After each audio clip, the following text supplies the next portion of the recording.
Bienvenidos a ACN Noticias, un espacio para conocer la actualidad de la Iglesia en todo el mundo y la realidad de los cristianos que pasan necesidad y que sufren persecución a causa de su fe. Escucharemos tres historias que nos develan la realidad de la Iglesia en diferentes lugares del mundo. Atendamos. Abad benedictino en Tierra Santa. No soy ni pro Israel ni pro Palestina. Estoy a favor del ser humano. 6 meses después del terrible ataque de Hamás y el inicio de la ofensiva israelí en Gaza, la súplica del abad Nicodemus de contemplar el conflicto desde una perspectiva humanitaria es un mensaje que trasciende las fronteras religiosas y políticas.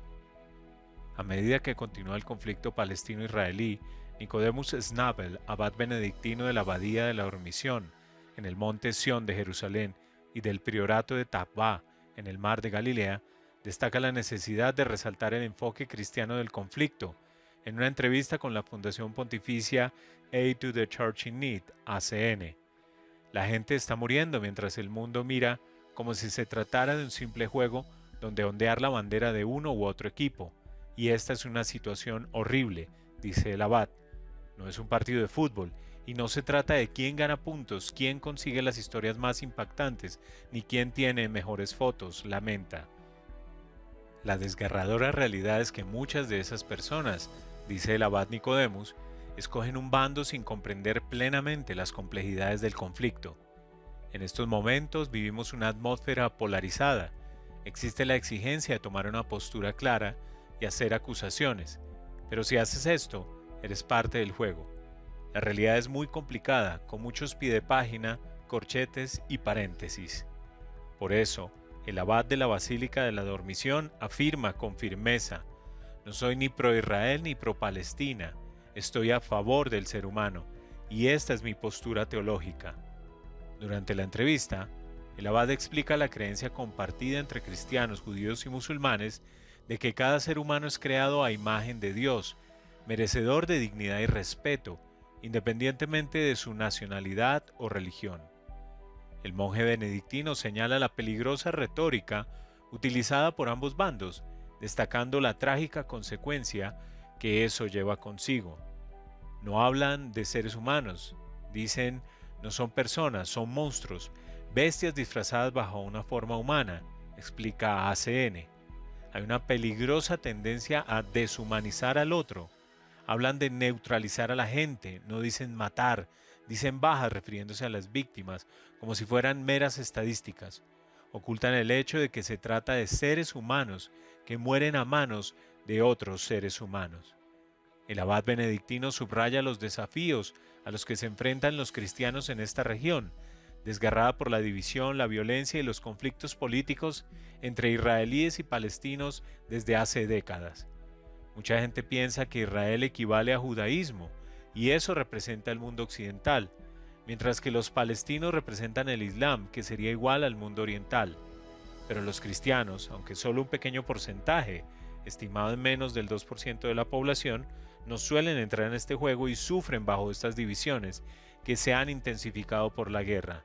En realidad somos víctimas de ambos lados, explica el abad Nicodemus, y añade: tengo la sensación de que algunas personas piensan que sin los cristianos el caso sería más fácil, porque entonces realmente tendrían esta maravillosa representación en blanco y negro del conflicto. Pero los cristianos están en ambos lados, complicando la narrativa de una clara división entre dos fuerzas opuestas, dice el abad. La comunidad cristiana en Israel y Palestina, a menudo ignorada y marginada dentro y fuera del país, desempeña sin embargo un papel muy importante, según el abad, al ser el único grupo religioso que sitúa el mensaje de compasión y perdón en el centro de su anuncio. Estamos sintiendo el dolor y sufrimos con la gente de aquí y de allá. Tenemos lágrimas para ambos lados. Así, el monje benedictino insta a un cambio de perspectiva, enfatizando que cada vida, incluso la de un pecador o criminal, ha sido creada a imagen de Dios. Esta creencia, común para las tres religiones, debe servir como un recordatorio de la dignidad y el valor inherentes de cada persona, y no permitir que la guerra vea al ser humano solo desde el punto de vista de la política geoestratégica o militar. Mi punto de referencia son las Sagradas Escrituras, la Biblia. Ahí aprendí de mi Señor Jesucristo que debo rezar por la gente que me odia, rezar también por los infractores, los autores de los crímenes. Decir esto hoy es un escándalo, pero yo rezo por los terroristas y por todos los implicados en este conflicto, afirma el abad Nicodemus. República del Congo, una iglesia olvidada. Maxime François Marsal, responsable en ACN para proyectos en los países francófonos de África Central, realizó en diciembre un viaje a Congo-Brazzaville, también conocido como República del Congo, una nación que limita, entre otros, con Angola, Camerún y República Democrática del Congo. En la siguiente entrevista, habla de la situación de la iglesia congoleña y de la contribución de Aid to the Church in Need, ACN, a su desarrollo. Congo-Brazzaville no sale mucho en las noticias. ¿Cómo describiría el país? Se trata de un país del cual efectivamente se habla poco y al que de hecho se confunde muy a menudo con el vecino país, la República Democrática del Congo. Mucho más extenso, conocido y nombrado en los medios. Congo-Brazzaville tiene una extensión de 342.000 kilómetros y una población de alrededor de 6 millones de personas. Es una nación que, a pesar de la riqueza natural y sus exportaciones de madera y petróleo, enfrenta una gran pobreza a nivel nacional, no solo financiera, sino también moral. Congo-Brazzaville ha tenido una historia turbulenta que ha dejado una huella en la gente. Tuvieron una horrible guerra a finales de los 70. Esta guerra puso en el poder al actual presidente Nguesso, un militar, en 1979. En 1997, fuerzas leales a Nguesso se enfrentaron en otra guerra civil a los partidarios de Pascal Lissouba, que había sido elegido presidente de la República en 1992. Debido a la guerra, Lissouba tuvo que exiliarse. Todo esto afectó a la población, con miles de muertos y desplazados. Desde entonces, Denis Nguesso está en el poder y la gente vive al día, solamente tratan de sobrevivir y tener paz. ¿Cómo es la situación de la Iglesia hoy en día? La Iglesia desempeña su labor en el país con cierta libertad, pero no siempre ha sido así. El país obtuvo la independencia del dominio colonial francés en 1960. Tras eso, en 1970 hubo un periodo de socialismo con consecuencias terribles para la Iglesia. Durante este régimen, el gobierno nacionalizó de un día a otro las escuelas católicas y se impusieron restricciones a las actividades religiosas y a la participación de la Iglesia en asuntos públicos. Hasta 1991, la bandera era roja con una hoz y un martillo, como símbolos nacionales. Ahora, la Iglesia está recuperando parte del terreno perdido, pero todavía tiene mucho por hacer.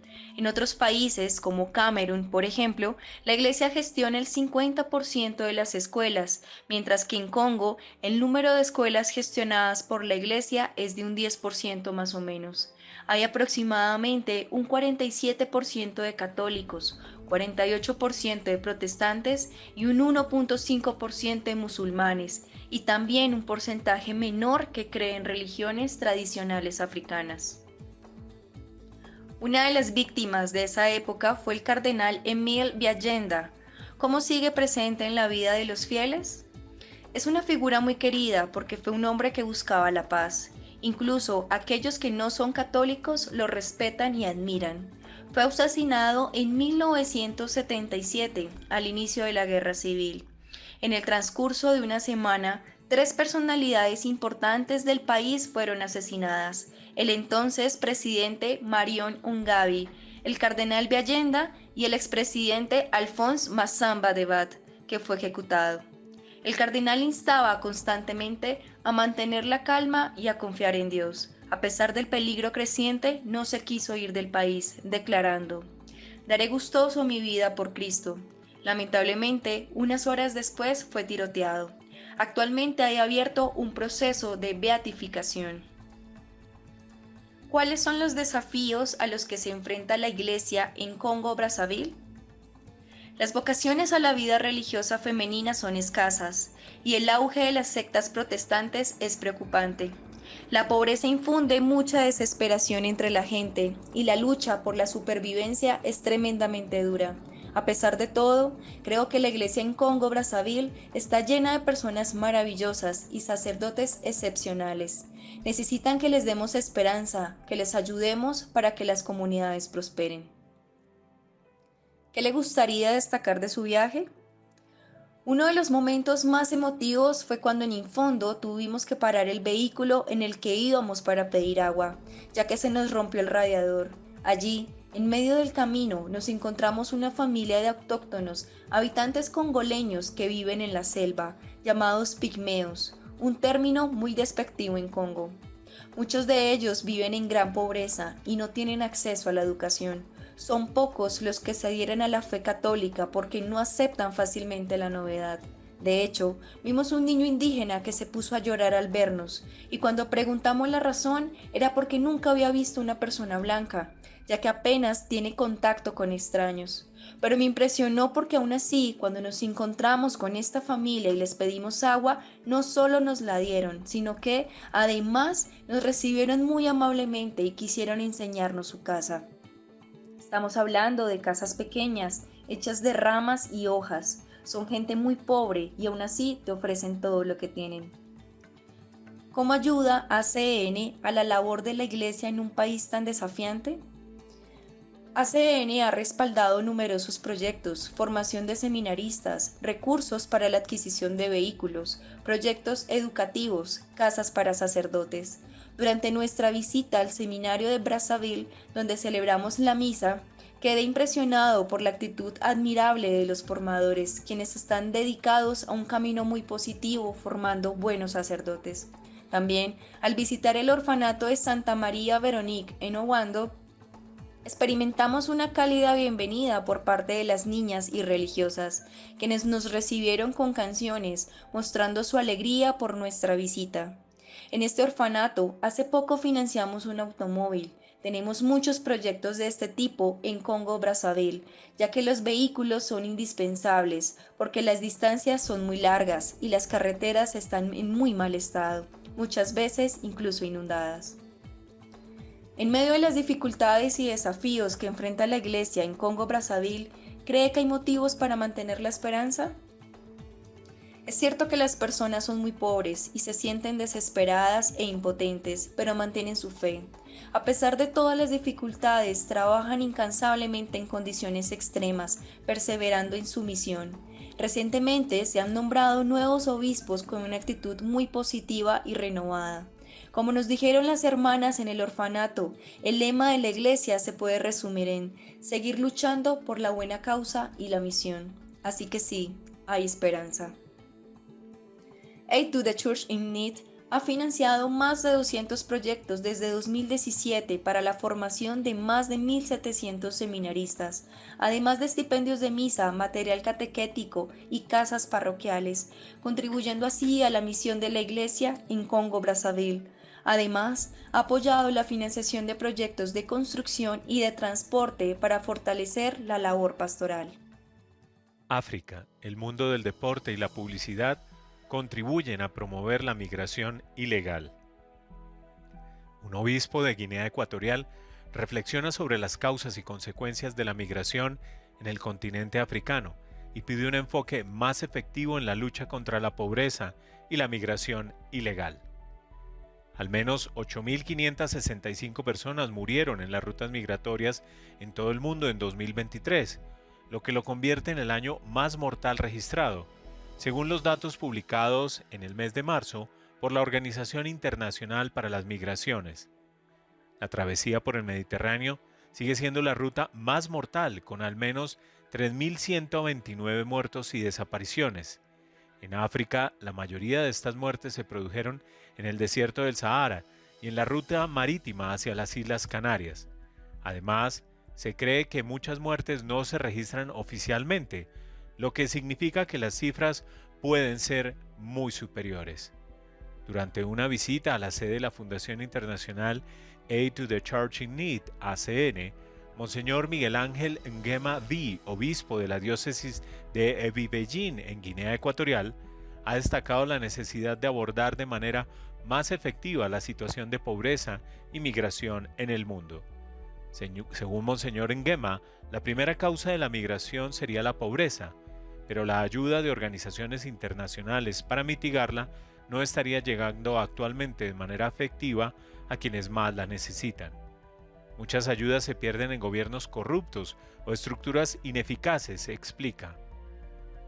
En lugar de depender únicamente de los gobiernos, el obispo sugiere apoyar iniciativas más directas a través de organizaciones locales como la Iglesia, asociaciones de mujeres y jóvenes o fundaciones. Estas entidades podrían brindar una ayuda mucho más directa y eficaz, como otorgar becas a jóvenes en situación de vulnerabilidad, dice Monseñor Nguema. Durante la conversación con ACN, el obispo de Ebibellín hace hincapié en otro grave problema: la promoción de una imagen falsa de facilidad y prosperidad de Occidente, que incita a muchos africanos a la migración, incluso ilegal. La publicidad engañosa y el dinero fácil promovido por el mundo del deporte son culpables de alimentar esta ilusión, resalta. Occidente presenta la falsa idea de que todo está resuelto, lo cual es un espejismo, y contribuye a un falso sentido de seguridad. Los modelos de ganar dinero fácil que se presentan contribuyen directamente a este problema, indica Monseñor Nguema. Según Monseñor Nguema, la realidad es que emigrar es siempre una decisión dura, y hacerlo ilegalmente es un riesgo terrible, que puede llevar de 5 a 10 años para regularizar esta situación, y muchos no lograrán siquiera llegar a su destino. Claro que hay beneficios reales, por ejemplo, más oportunidades económicas y más seguridad, pero a veces cuando voy a Europa me dicen: tráiganme un celular. No se dan cuenta de lo difícil que es la vida allí, no saben las dificultades que van a afrontar. Es fundamental que se brinde una visión más realista de las dificultades que enfrentan los migrantes en su búsqueda de una vida mejor, subraya durante la entrevista con ACN. Volviendo al tema de las ayudas de desarrollo que reciben los países de entidades internacionales, el obispo insiste en la necesidad de una asistencia que estimule la actividad económica en vez de fomentar la dependencia. Es fundamental ayudar a crear estructuras de progreso que impulsen la autosuficiencia y el desarrollo sostenible, para que las personas puedan salir adelante sin tener que depender constantemente de la ayuda externa, dice, haciendo hincapié en la importancia de evitar el paternalismo. Asimismo, según el obispo, las ayudas deberían desvincularse de ideologías y nuevas formas de colonialismo. Las ayudas a menudo están condicionadas al reconocimiento de valores que no están arraigados en la cultura local.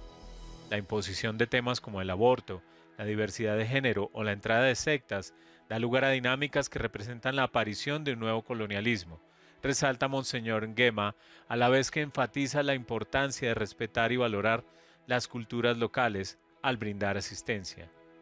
La Fundación Pontificia Aid to the Church in Need, ACN, ha apoyado con 28 proyectos a la iglesia local en Guinea Ecuatorial en los últimos 5 años para reforzar su labor pastoral. Impactante realidad que nos hace reflexionar sobre los privilegios que tenemos como cristianos de Occidente y nos interpela en nuestra manera de obrar. Gracias por escucharnos y por brindarnos su compañía. Los esperamos en nuestra siguiente emisión. Dios los bendiga.